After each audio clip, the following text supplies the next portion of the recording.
qui est celui des relations entre l'Union européenne et l'Asie-Pacifique, et voir qu'on est d'entre à la fois des coopérations mais également des tensions qui sont également présentes.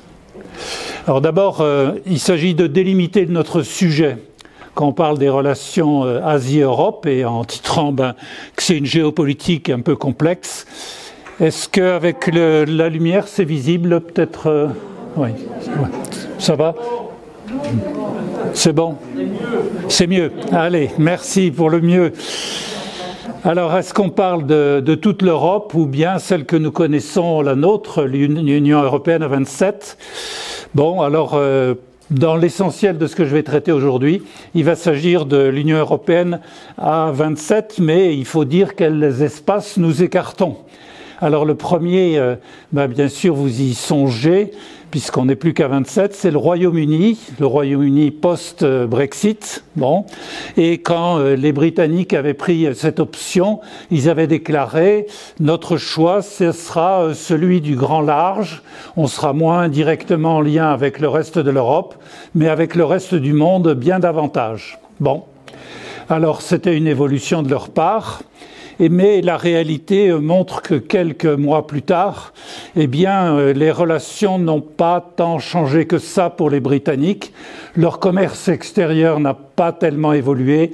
Avec la Chine, on est à un commerce de 79 milliards d'euros.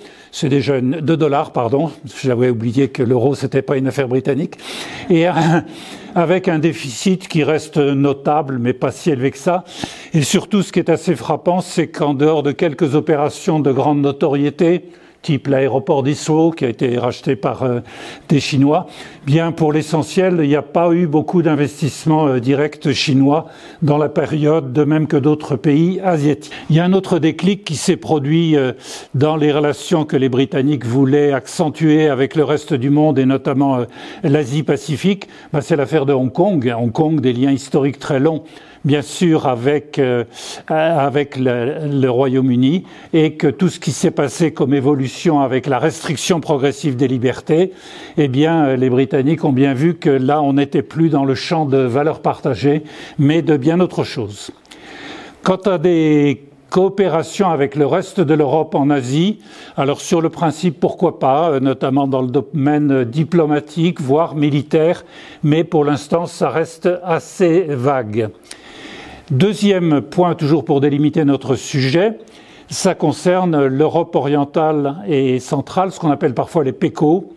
Alors il y a un vocable qui est parfois utilisé, vous l'avez peut-être déjà lu ou entendu, c'est ce qu'on appelle le 17+1. Le 17+1, c'est 17 pays d'Europe orientale et occidentale, certains faisant partie de l'Union européenne, 12, et d'autres n'en faisant pas partie. C'est le cas des États balkaniques type Serbie, Monténégro, etc. Alors pourquoi 16+1 ? Parce que récemment, la Lituanie a décidé de quitter ce format de coopération, qui est un format qui avait été pas mal instillé, on peut dire, par la Chine. Alors pourquoi la Chine avait eu cette ambition-là ? Bien sûr, en assurant haut et fort que ce n'est pas pour créer alors je reprends les termes de la déclaration chinoise, un club d'anciens États socialistes.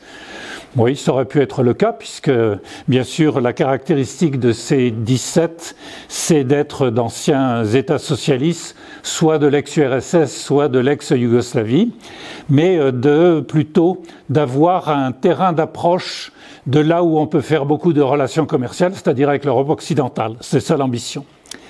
Ces pays, donc du 17+1, ils ont un déficit commercial avec la Chine qui est important, 45 milliards, ce qui aujourd'hui amène à un petit peu plus peut-être de vigilance et de prudence par rapport à des opérations à mener avec ce pays d'Asie qui fait pas mal d'entrisme, on va dire, notamment en ce qui concerne les équipements et les infrastructures. C'est des choses qu'on avait eu l'occasion d'évoquer concernant certains pays africains, et donc le 17+1, on en parle moins aujourd'hui. Alors on a également, toujours pour finir de délimiter notre sujet, on a la question de la Russie. Alors la Russie est bien sûr une puissance à la fois européenne, c'est là où se concentre la très grande majorité de la population, mais qui est également une population asiatique, mais il faut bien le dire, sur des espaces, notamment en Sibérie, qui sont au plan humain des quasi-déserts. Alors, néanmoins, il y a à en dire un mot très court, c'est que les relations existent, bien sûr, entre la Russie et l'Asie. Au plan commercial, il y a une augmentation, même si elle n'est pas énorme, des exportations. Mais la Russie, surtout vis-à-vis de l'Asie-Pacifique, c'est une relation de... Bon, c'est pas très gentil de dire ça, mais un peu de pays en développement, quoi. Qu'est-ce qu'ils exportent, en gros? C'est des hydrocarbures. Il y a un pipeline qui traverse la Sibérie pour aller directement de Russie en Chine. Néanmoins, les Russes ont une ambition assez dans le cœur de M. Poutine, le président russe, qui est de développer la façade pacifique et notamment autour du grand port de Vladivostok.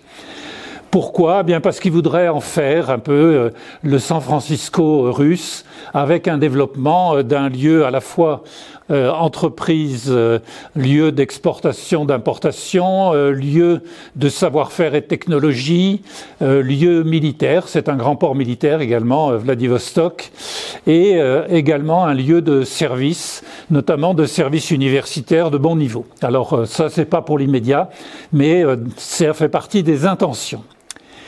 La Russie, qu'est-ce qu'on peut dire alors par rapport aux grands voisins chinois? Qu'actuellement, ils sont tous les deux membres du Conseil de sécurité des Nations Unies et depuis des mois et des mois, ils votent systématiquement ensemble, de même manière.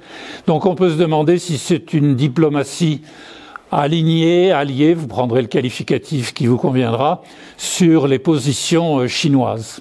C'est vrai qu'aujourd'hui, les rapports de puissance entre Chine et Russie sont extrêmement différents.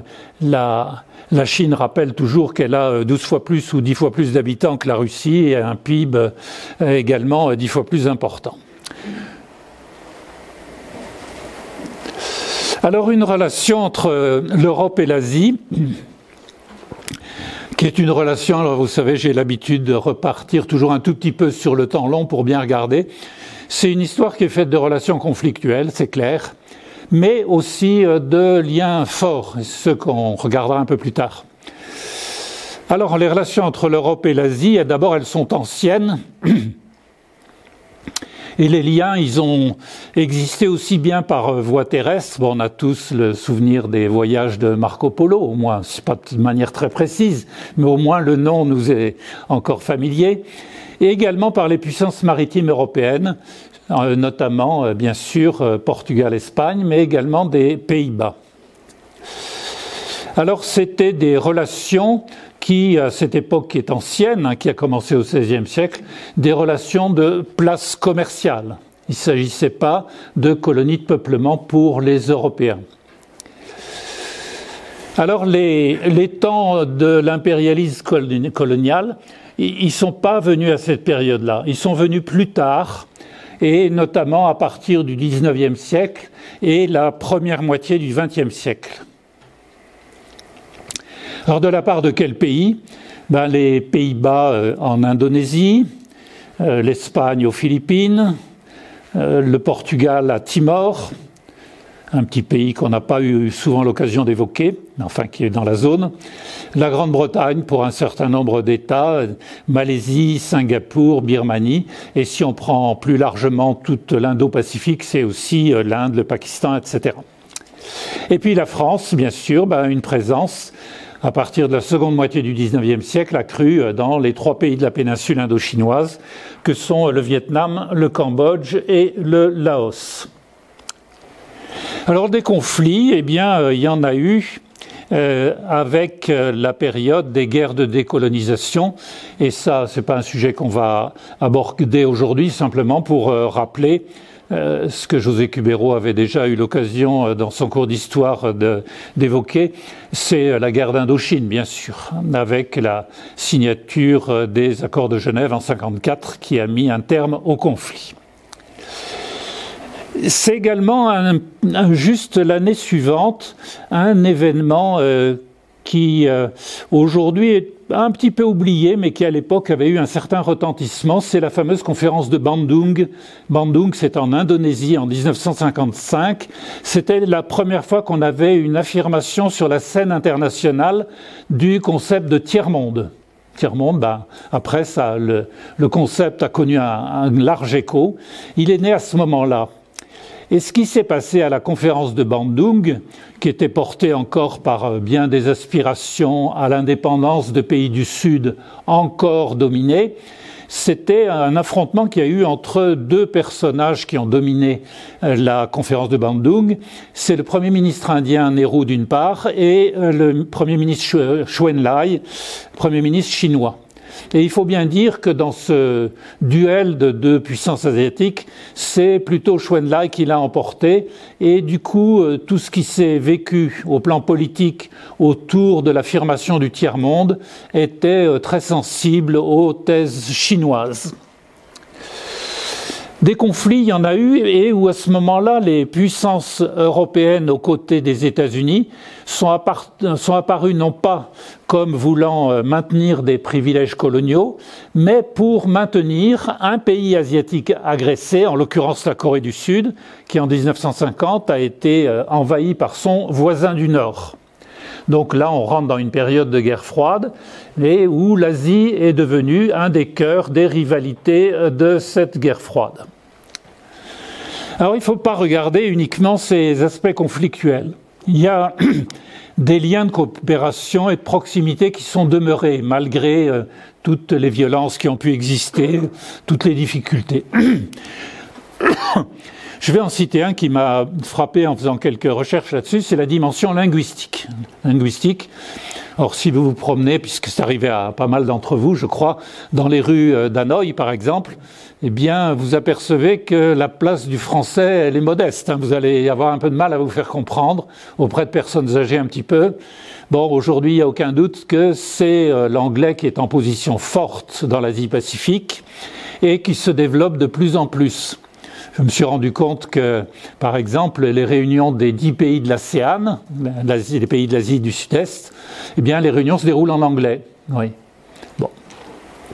Quand on avait évoqué la commission du Mékong, un organisme technique qui gère le bassin du Mékong, les réunions sont toutes en anglais. Bon. C'est également la première langue étrangère qui est étudiée dans la plupart des pays. Donc, c'est pas propre à l'Asie-Pacifique, c'est le cas de l'anglais à peu près partout. Intéressant est également la transcription des langues asiatiques. Bon, c'est difficile d'arriver à les déchiffrer quand on n'est pas connaisseur. Bon, je ne sais pas si Thierry est arrivé à les déchiffrer, je ne sais pas, non. Bon, en tous les cas, ces langues asiatiques, il fallait une manière de les transcrire en caractères européens. Et ça a été fait très tôt dans l'histoire. Très tôt. Et c'est une initiative en particulier qui vient des missionnaires jésuites. Alors, il y en a un qui est pas tellement connu, mais qui a été un personnage étonnant, un Italien qui s'appelle Matteo Ricci, qui était un scientifique, un intellectuel, et qui a appris très vite le chinois et qui, du coup, s'est fait plein d'amis parmi les mandarins de la cour impériale à Pékin. Et il était très bien admis. Et encore aujourd'hui, ce qu'on appelle le Grand Ricci, c'est encore le dictionnaire qui permet de passer du chinois tel qu'il est écrit en Chine à une compréhension pour les Européens.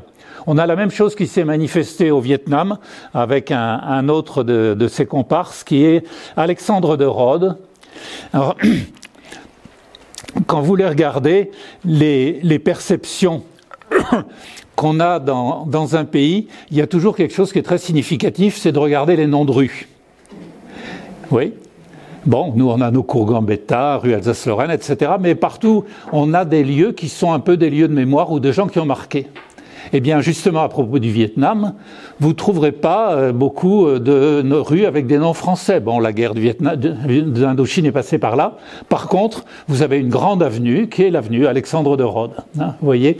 Donc, manière de dire qu'il y a des liens de coopération qui sont anciens et qui ont marqué, au fond, ces relations entre l'Europe et l'Asie-Pacifique. Un très grand nombre d'étudiants qui viennent en Europe. Et puis encore quelques réunions qui ont un écho comme la francophonie. Là, jusque-là, on a parlé d'Asie-Pacifique. Quelquefois, on utilise de plus en plus actuellement un autre concept qui est celui de l'Indo-Pacifique, qui est un espace plus vaste. Alors, si on fait un peu de géographie maintenant,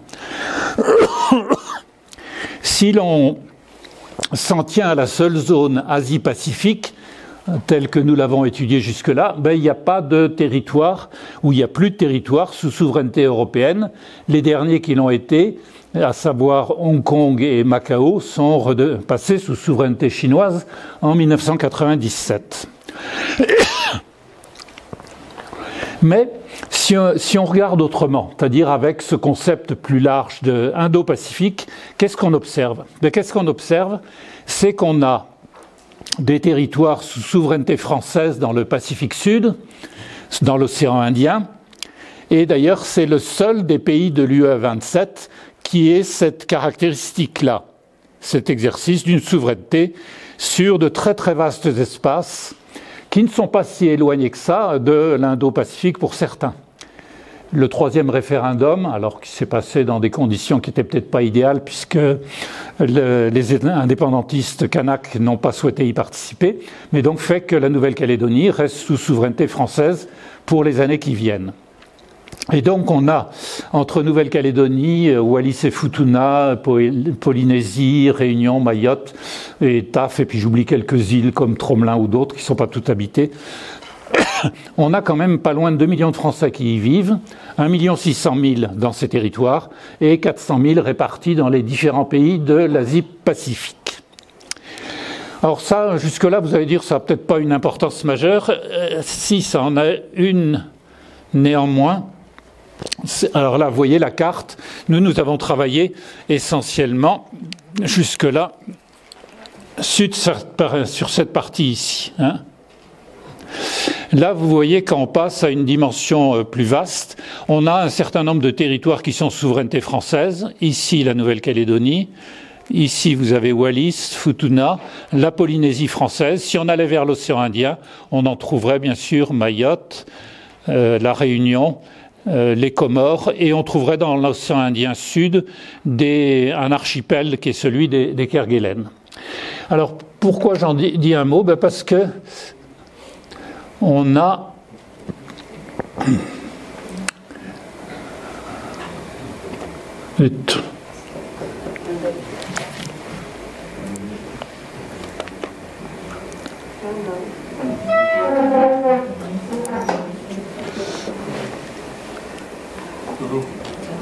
voilà, ça y est. Excuse-moi, j'ai tapé sur le mauvais bouton. Alors là, une drôle d'image. Une drôle d'image, c'est pour montrer une question qui concerne non pas les territoires qu'on vient d'évoquer, qui sont encore sous la souveraineté d'un pays européen, mais qui concerne cette notion qu'on a déjà évoquée à plusieurs reprises, c'est ce qu'on appelle les zones économiques exclusives. Et il se trouve que la France, même si c'est pas très peuplé, ces territoires, a la très grande majorité de ces zones économiques exclusives. Je vous rappelle qu'on est le deuxième pays au monde après les Américains pour ça, plus de 10 millions de kilomètres carrés, dont la majorité est située dans la zone Indo-Pacifique. Alors là, qu'est-ce que l'on voit? Eh bien, c'est les trajets des chalutiers. Alors, anciennement, c'était plutôt des Japonais. Actuellement, c'est surtout des Chinois. Et voilà, on a le tracé de leur parcours sur une partie de l'année 98. Et la difficulté quand on a autant de zones que ça, c'est comment arriver effectivement à les contrôler, ce qui n'est pas possible. Et donc, c'est une souveraineté qu'on va dire un peu limitée. Alors, première grande partie dans ces relations géopolitiques, on va regarder la partie économique. Le phénomène le plus frappant quand on regarde ces relations, c'est une nette accélération des échanges.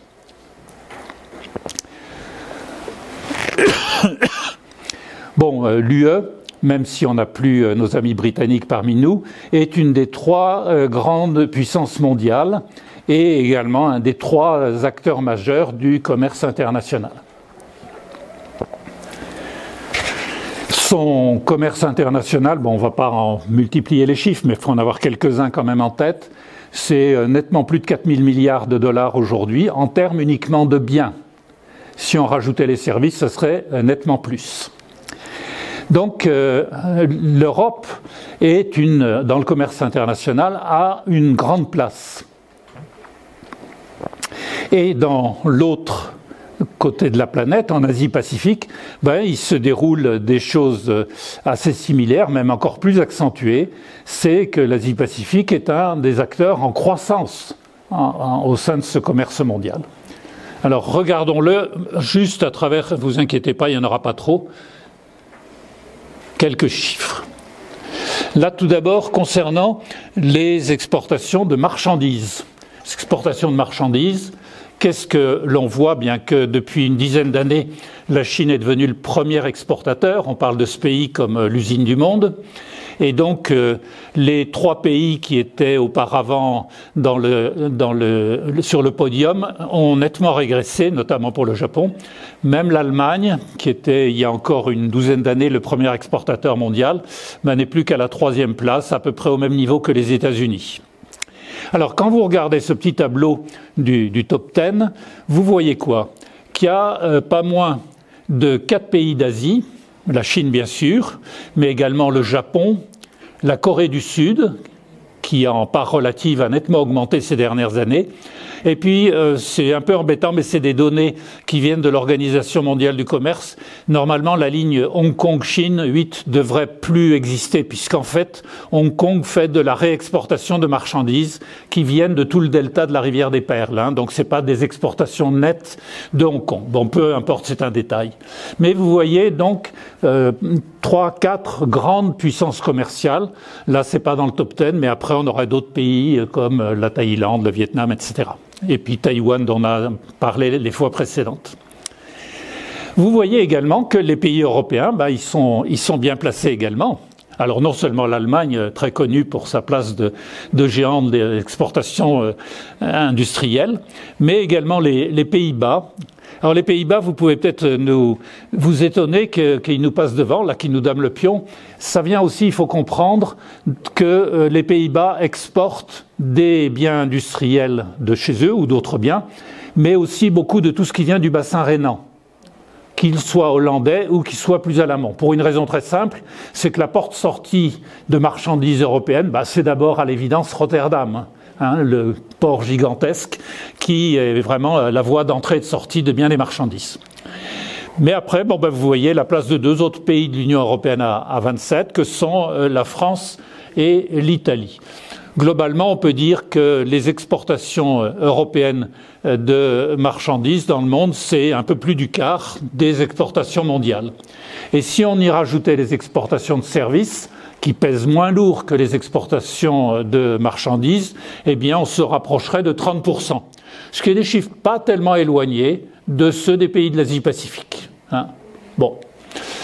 Alors là, on parle des exportations de services. C'est souvent un indicateur qui n'est pas suffisamment relevé dans les articles économiques.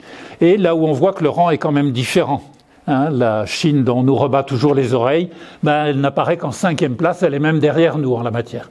Or, service, c'est quoi? C'est tout ce qui concerne les secteurs bancaires, financiers, assurantiels, etc. Et vous voyez la place de la Grande-Bretagne, c'est lié à la place de la City de Londres. Bon. Est-ce qu'elle va se maintenir? Ça, c'est des données de l'OMC de 2018-19. C'est peut-être un petit peu en régression, mais c'est pas sûr. Les Britanniques sont très forts en la matière d'exportation de services. Vous voyez aussi un petit pays, ça peut vous étonner, l'Irlande. C'est tout simplement lié au fait que même dans l'Union européenne à 27, il y a de la concurrence fiscale. Et comme l'Irlande est un moins-disant fiscal, il y a beaucoup d'entreprises qui ont leur siège en Irlande. Bon, mais vous voyez quand même qu'il y a d'autres pays asiatiques, donc de part et d'autre. Vous voyez des pays de l'Europe à 27 et vous voyez des pays d'Asie comme la Chine et le Japon, bien sûr, mais également la place, c'est un peu la City d'Asie qu'a Singapour. Alors regardons un petit peu puisqu'on regarde là en première partie la dimension commerciale des relations entre l'Europe à 27 et l'Asie, eh bien il faut se remettre en mémoire une petite partie de l'histoire de la politique commerciale de l'Union.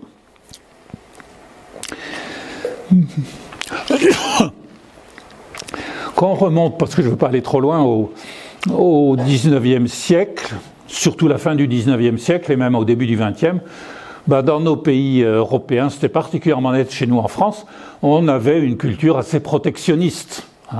Souvenez-vous du célèbre Monsieur Méline, voulait que la France soit à l'abri derrière ses frontières. Ça n'a pas été couronné d'un grand succès.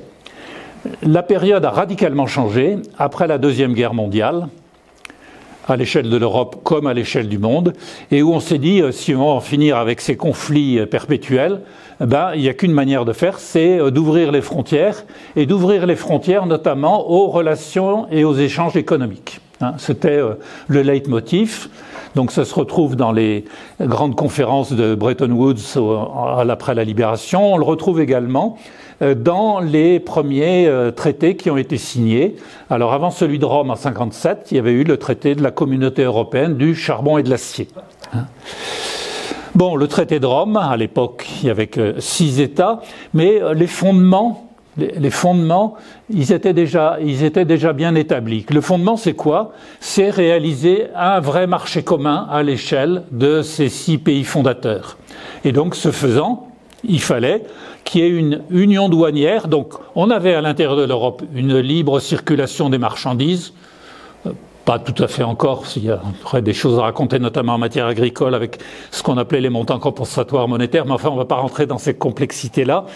Ce qui importe, c'est ça, libre circulation des marchandises et des règles communes, notamment tarifaires, envers les pays tiers. Ce marché, au fur et à mesure qu'il s'est agrandi avec des pays qui ont rejoint l'Europe, ça a été en 1986 une étape extrêmement importante qui est le traité de l'acte unique. L'acte unique, alors non seulement parce qu'il rappelle que c'est un marché unique, mais aussi parce qu'il introduit en termes de procédure quelque chose qui a bien simplifié la vie de l'Europe, c'est que pour un certain nombre de décisions, notamment le tarif douanier extérieur, eh bien c'est des décisions qui se prennent à la majorité qualifiée. Parce que des décisions à l'unanimité, bon, pour faire simple, c'était quand même assez galère. Et puis, à l'intérieur de cette Europe, pas tous les pays, mais un certain nombre, eh bien, se sont dotés en 1999 d'une monnaie commune qui est l'euro, et qui va devenir très vite, très vite, eh bien, la seconde monnaie internationale. Quand vous regardez les réserves de change des banques centrales, vous avez le dollar, traîne loin en tête, les 3/4 des réserves de devises. Après, c'est l'euro, non, peut-être pas les 3/4, mais 70%. L'euro qui doit être à pas loin de 20% aujourd'hui. Et le reste, petite monnaie.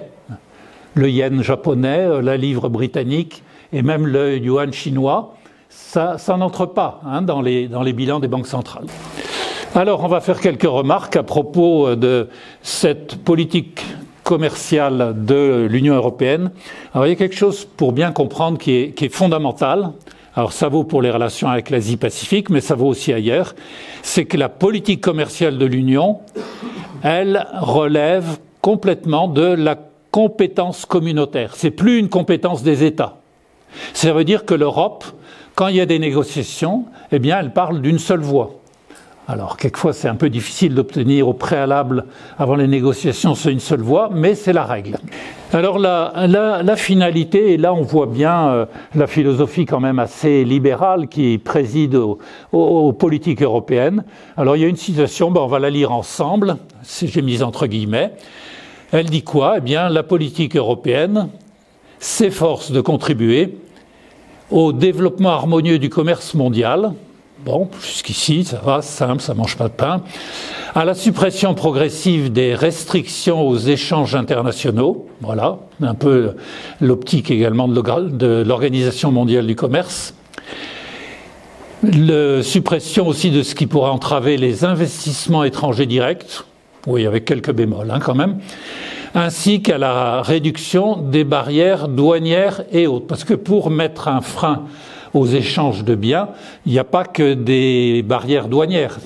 Il y a aussi des barrières. Alors là, les pays sont dans une imagination sans limite pour retrouver des limitations sanitaires, de qualité des produits, parfois d'ailleurs à juste titre. Si on nous a avalé du bœuf aux hormones américains, heureusement que c'est pas le cas. Bon, donc il n'y a pas que des barrières douanières. Qu'est-ce qu'il y a aussi, et l'Europe, alors on dit depuis quelque temps qu'elle a cessé d'être naïve, alors ces deux termes en anglais, est-ce qu'on est dans du libre-échange, free trade, ou du fair trade, c'est-à-dire un commerce qui respecte un mode de correction, des rapports corrects dans les échanges. Et c'était pas une mince affaire parce que vous savez qu'en Asie, pas uniquement la Chine, il y a eu une période de l'histoire où, en matière de propriété intellectuelle, de brevets, ou choses comme ça, on n'était pas dans un commerce de type fair trade. Il y a d'autres choses où l'Europe actuellement, dans ses relations économiques avec l'Asie-Pacifique, ailleurs aussi, mais surtout avec l'Asie-Pacifique, c'est de regarder si, dans ces échanges, on a un respect des normes qui sont celles du Bureau international du travail. Alors, est-ce que la reconnaissance syndicale est acquise, de quelle manière, etc. Alors, vous voyez que selon les pays d'Asie, c'est pas toujours au même niveau de respect des droits des travailleurs. Bon, là, sur cet atelier textile que l'on voit, il y a quand même eu une accélération du respect de ces clauses-là dans les échanges, qui est venue après un drame qui s'est produit il y a quelques années, qui est le drame du Plaza au Bangladesh. Et vous vous souvenez qu'il y avait des usines textiles installées dans un immeuble qui s'est écroulé tellement il était vétuste, occasionnant la mort de plus de 1200 ouvrières. Un drame terrible. Alors ça a quand même un peu ouvert les yeux et en se disant, dans les relations d'échange de biens, il faut y regarder de plus près pour savoir comment les intérêts légitimes des travailleurs sont respectés. Il y a eu aussi une attention beaucoup plus grande que dans les périodes antérieures autour du respect des brevets en matière de production électronique. Actuellement, comme ils sont parfois un peu en avance sur nous, c'est moins le cas, mais pendant une période, il y avait effectivement une manière de copier-coller un certain nombre de choses qui n'appartenaient pas à des entreprises asiatiques. Alors, ces relations qui se sont formidablement accrues entre l'Europe à 27 et l'Asie-Pacifique, ça a un certain nombre de conséquences et ça pose un certain nombre de questions. D'abord, c'est que ça a entraîné une croissance très très soutenue du trafic par conteneur. Avec les très grands ports, on en a vu quelques-uns dans les différents pays. Dernier en date qu'on ait observé, celui de Kaohsiung à Taïwan. Vous savez ces photos-là en tête. Et un trafic qui se situe aujourd'hui, avec la hausse des hydrocarbures, dans un contexte de hausse très rapide du coût du fret, c'est-à-dire le transport par bateau, et des préoccupations environnementales. Donc, un bateau qui transporte des milliers de containers, il y a du tarif de fuel, mais il y a aussi du tarif d'assurance, par exemple. Il y a de l'assurance, s'il y a un drame en mer, les armateurs, ils se prémunissent pour effectivement ne pas subir des conséquences financières trop fâcheuses. Il y a également un autre point, c'est que les économies européennes, asiatiques et on pourrait dire aussi des États-Unis d'Amérique, il y a une intégration de plus en plus forte des chaînes de production. Mais la question qui peut se poser avec ces flux incessants de bateaux qui passent par le détroit de Malacca ou ailleurs, c'est la rupture d'une chaîne logistique. On en a eu un magnifique exemple il y a combien 3-4 mois par là. Vous vous souvenez, ce porte-container énorme, gigantesque, qui s'était mis en travers du canal de Suez. Ouais.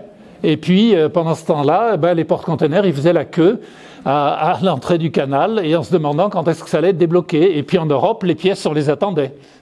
Voilà. Donc vous voyez qu'il y a un élément dans cette interdépendance qui a enrichi les différentes économies, pas perdre de vue qu'il y a une vulnérabilité qui est grande. On parle pendant les mois d'été éventuellement pour éviter les bouchons. Alors les bouchons, c'est le canal de Suez, c'est le détroit de Malacca, de passer par la route du Nord, c'est-à-dire de passer au nord de la Sibérie par l'océan glacial arctique. Oui. Mais de là à ce qu'un porte-container subisse un peu le coup du Titanic, vous voyez que c'est pas tout à fait simple, ces chaînes d'approvisionnement. Ça a donné lieu à l'émergence de grands hubs maritimes. Alors il y en a bien sûr tous ceux de la rivière du delta des Perles en Chine. Vous en avez au Japon, la baie d'Osaka. Vous avez aussi en Europe, le plus bel exemple étant bien sûr le gigantesque hub maritime de Rotterdam. Bon, quant aux nouvelles routes, ces nouvelles routes, ça fait référence à des routes, pas simplement celle de l'océan glacial arctique dont je viens de parler, ça peut faire référence aussi aux nouvelles routes, alors qui sont pas maritimes, celles-là qui sont terrestres, avec le développement des Belt and Road Initiatives, ce qu'on appelle communément les routes de la soie. Mais c'est pas top pour ceux qui utilisent ça, notamment les entreprises chinoises. La voie qui est réutilisé un peu plus, par exemple, à travers le transsibérien. Il est à voie unique sur la grande partie des tronçons, et du coup, c'est pas du tout rentable. Alors, continuons par voir quelques enjeux en matière économique. C'est donc d'autres enjeux, c'est lutter contre la concurrence déloyale. Alors il y a en particulier des contentieux qui font qu'il y a un accord qui est toujours pas signé entre l'UE 27 et la Chine. Ça concerne les marchés publics. Arriver à avoir un marché public en Chine, c'est la galère. Il y aura toujours une clause qui fait que vous n'êtes pas dans les clous. Et puis il y a aussi la concurrence anormale que représentent les subventions étatiques aux entreprises publiques chinoises. Alors néanmoins, on voit qu'il y a des choses qui sont assez intéressantes à noter. La position de l'Europe, elle est très claire là-dessus. C'est privilégier des échanges qui vont dans le sens d'un respect de l'environnement. Bon, alors, l'Europe a salué les pays qui s'étaient engagés pour une neutralité carbone pour 2050, comme le Japon par exemple. Et l'Europe rappelle aussi à toutes les grandes puissances qu'il y a lieu de financer l'action climatique. Donc c'est pas tout de faire du business Europe-Asie ou Asie-États-Unis, mais qu'il y a à dégager 100 milliards de dollars par an pour financer l'action climatique dans les pays peu développés. Pointant au passage, c'était dans un des derniers discours d'Ursula von der Leyen, que le charbon en Chine, ça commençait à bien faire, qu'il faudrait envisager, et non seulement en Chine, mais que les Chinois, parfois, ont tendance à exporter quelques constructions d'usines de production d'électricité à base de charbon à l'extérieur, ce qui évidemment n'est pas très souhaitable. Alors, ce libre-échange, ça exclut pas qu'en Europe, ça fait l'objet d'un des programmes de relance dans le cadre de ce plan énorme qui a été lancé à l'initiative des pays européens, qu'on se dote de moyens pour remédier à des dépendances préjudiciables. C'est le cas des semi-conducteurs. Je vous avais rappelé la position dominante de Taïwan en la matière. Ça pose des problèmes, notamment aujourd'hui, le secteur le plus pénalisé, c'est le secteur automobile. Il y aurait pratiquement, là, dans les 12 mois en cours, pratiquement 7 millions de véhicules qui manqueraient du fait de ces manques de semi-conducteurs. Il y a des accords qui sont intéressants, on va en citer un. Ils ont été signés avec le Japon et avec le Vietnam. Ça y est, ils sont en marche. On va regarder tout de suite le cas du Japon. Pour l'accord avec la Chine, il est gelé. Pas uniquement pour ce que j'ai évoqué à l'instant, l'accès au marché public, la concurrence déloyale. Pour une autre raison, c'est que la Chine a eu une politique bon, je vais oser dire un jugement un peu à courte vue, mais bon, c'est comme ça, du gros bâton qu'on sort à ceux qui disent pas du bien de la Chine. Bon, en clair, il y a un certain nombre de parlementaires au Parlement européen qui se sont autorisés à dire que le Xinjiang et le traitement des populations de cette province là-bas de l'ouest de la Chine, que sont les Ouïghours, pardon, excusez-moi, les Ouïghours, ça collait pas. Donc, avant de signer un accord, voilà, en bonne et due forme, on demandait à revoir un petit peu un certain nombre de choses. Bon, alors donc la Chine a dit, dans ces conditions-là, vous vous mêlez de mes affaires intérieures, moi non plus, je suis pas décidé à signer, et je punis ces personnes qui ont eu l'audace de dire ça en leur supprimant un visa si par hasard ils voulaient aller passer leurs vacances en Chine. Bon. Il y a également ce qui ennuie davantage la Chine, c'est que le Parlement européen, à la différence des États, il réitère depuis plusieurs mois un appel à la Commission, donc l'organisme qui prépare et l'organisme exécutif de l'Europe, et au Conseil pour aller vers un accord d'investissement avec Taïwan. Alors vous comprenez qu'évidemment ça, c'est pas très bien vu par la Chine. Pour le Japon, eh bien c'est un accord qui a été signé il y a 2 ans, 3 ans maintenant, mais qui a été mis en œuvre il y a 2 ans. Alors c'est assez intéressant comme type d'accord. Comme l'Asie n'a pas pour l'instant, ça va peut-être venir avec le PEGC, mais on n'en est pas encore là, n'a pas une entité comparable à la nôtre. Donc on peut pas comparer, on peut pas négocier UEA 27 avec une ASEAN plus 3. Hein. C'est pas, la structure n'y est pas juridiquement. Donc il faut faire des accords avec pays par pays. Alors avec le Japon, ça a très bien marché, la négociation. C'est important. Au total, UEA 27 plus Japon, ça fait 600 millions de consommateurs. C'est 30% du PIB mondial et c'est un marché qui est intéressant parce que c'est un marché à forte valeur ajoutée. Alors, ce que l'accord permet, un meilleur accès de part et d'autre au marché, diminution des droits de douane, reconnaissance pour la France, c'était pas négligeable, de la question des indications géographiques de provenance.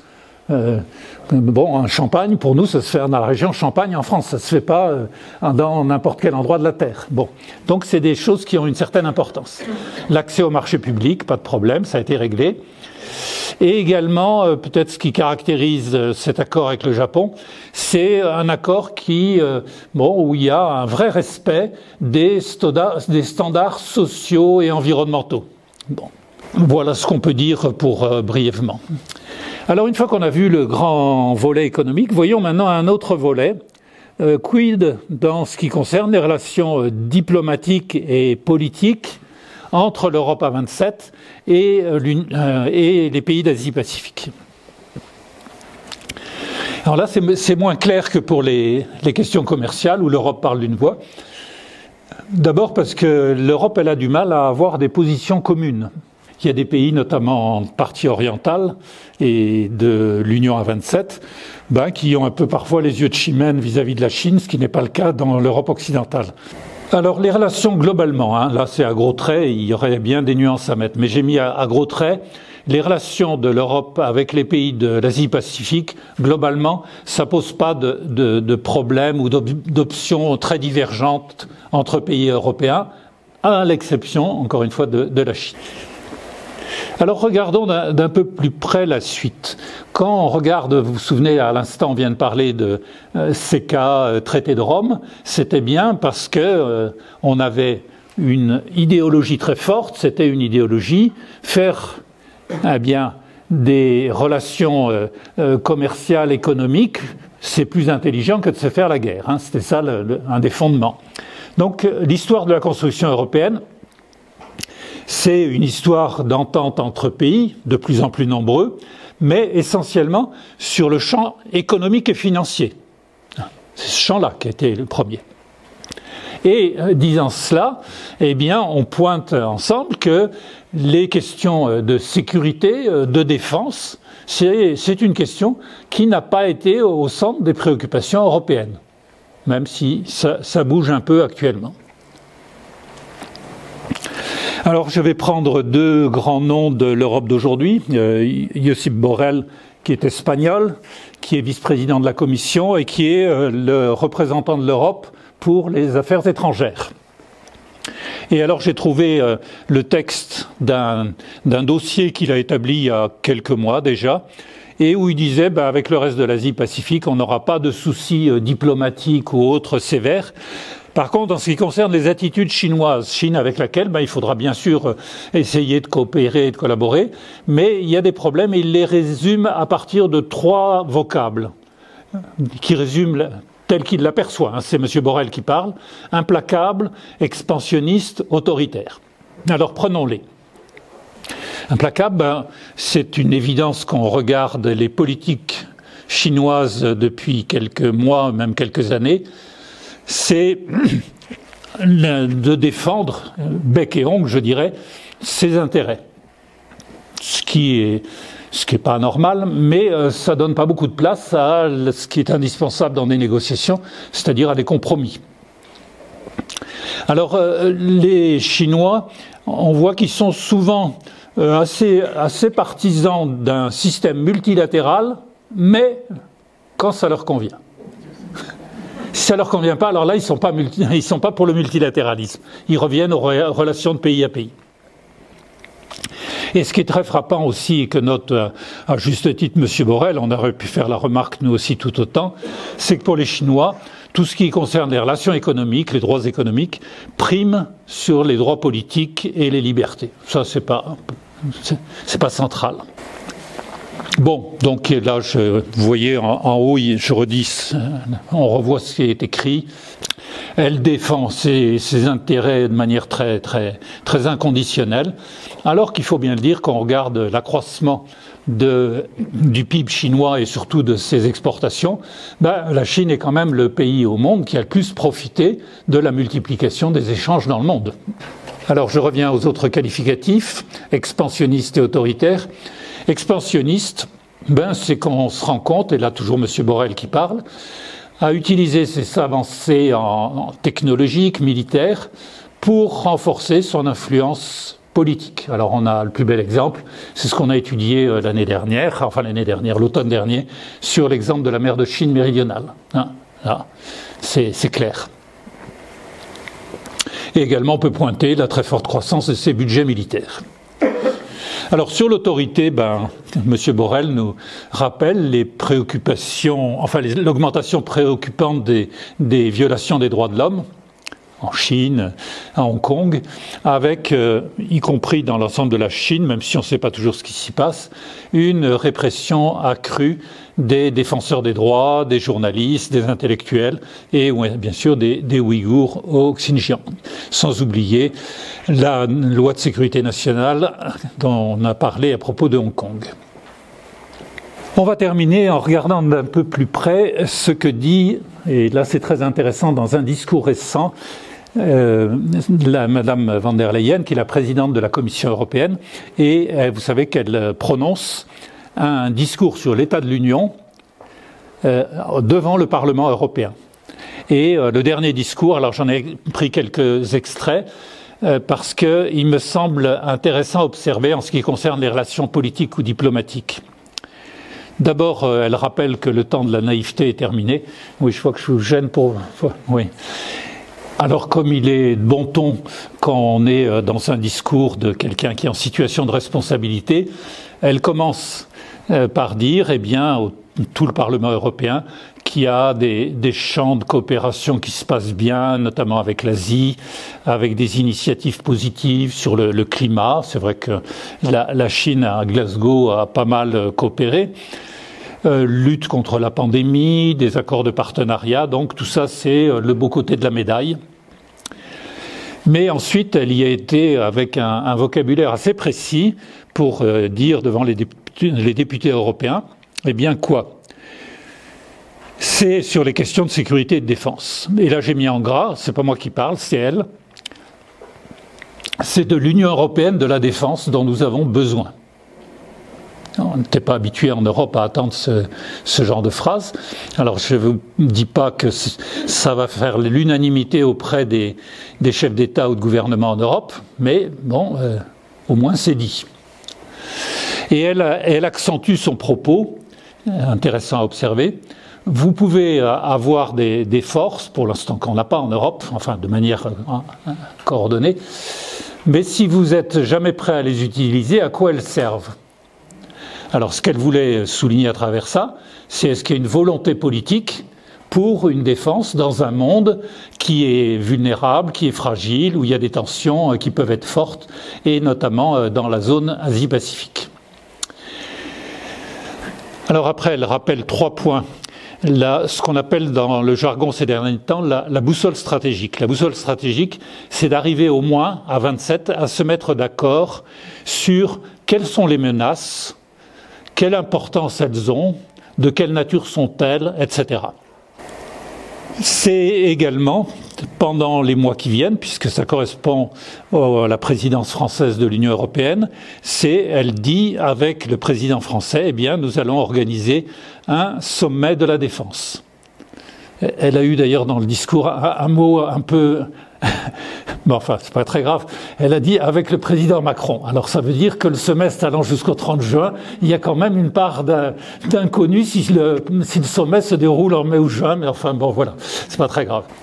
Et puis aussi, à la fin de son discours, pour bien rappeler quand même, notamment parce que les tensions diplomatiques, militaires, politiques, c'est quand même bien avec le géant chinois que ça se passe, elle a quand même osé rappeler que l'UE et les États-Unis seront toujours plus forts ensemble. Alors ça fait tousser, parce que beaucoup en Europe, bien sûr, considèrent, probablement à juste titre, que l'Europe n'a pas à s'aligner sur les positions parfois trop tranchées américaines, mais que néanmoins, par rapport aux 2 grands géants d'aujourd'hui, il y en a un, je crois c'est un propos, qui est un peu plus proche de nous. Alors, dans un monde incertain, voilà, là on est sur une photo, on est dans l'endroit le plus dangereux de la planète aujourd'hui, qui est le détroit de Taïwan. Vous voyez un navire de guerre américain. La photo est assez intéressante parce que le détroit de Taïwan, où certains analystes et observateurs militaires disaient les Chinois ont ce qu'il faut en termes de force de débarquement pour atteindre Taïwan, la réalité n'est pas très évidente parce que le détroit, à peu près 10 mois de l'année sur 12, il ressemble à ça. C'est-à-dire que des bateaux de débarquement sur une mer aussi mauvaise, c'est pas évident du tout, semble-t-il. Bon. Alors, concernant la zone Asie-Pacifique, on peut considérer, pour terminer, que l'environnement à risque, il est déjà nommé. Les pays du Quad, il n'y a pas de présence de l'Europe et c'est très bien comme ça. De même pour l'Alliance, plutôt à tendance militaire qui est AUKUS, Australie, United Kingdom, USA, c'est pas le cas. Donc les Européens n'entendent pas constituer, au moins pour l'instant, une ligne de défense commune face à la Chine. Bon, et après, aussi ne pas perdre de vue que même si la présidente de la Commission a tenu ces propos-là, les pays de l'Union européenne n'ont pas tous la même vision. La seule présence notable dans la zone, c'est celle, ça se comprend par rapport aux territoires qui sont sous souveraineté française, c'est celle de la France avec 6000 militaires et des moyens navals. Et la marine française participe à faire respecter le droit international maritime, c'est-à-dire il y a des navires, actuellement il y en a 2, qui sont en mer de Chine méridionale, pour rappeler que c'est pas une mer chinoise en clair. Alors les Chinois rouspètent en disant que c'est de la provocation. Bon, peut-être. En tous les cas, il y a un sous-marin d'attaque nucléaire qui est rentré de mission de la même zone il y a quelques mois. Bon, c'était pas pour provoquer particulièrement, mais c'était pour rappeler, voilà, on est dans des eaux internationales. Voilà, donc des relations Europe-Asie, globalement, incontestablement, une croissance très soutenue de l'interdépendance des économies. Et là, on peut avoir un regard positif en se disant des économies aussi liées, on va pas se taper dessus en clair, hein. Bon. Et en même temps, des regards sur des réalités qui sont aussi des réalités géopolitiques, au même titre que l'économie, où on sent bien qu'il y a des zones de tension qui sont réelles, qu'il ne faut pas nier, même si on peut espérer que ça n'ira pas au-delà du discours ou de moyens de ce qu'on appelle les conflits atypiques, type cyberattaque et des choses comme ça. Voilà, mercredi prochain, ça sera notre dernier cours.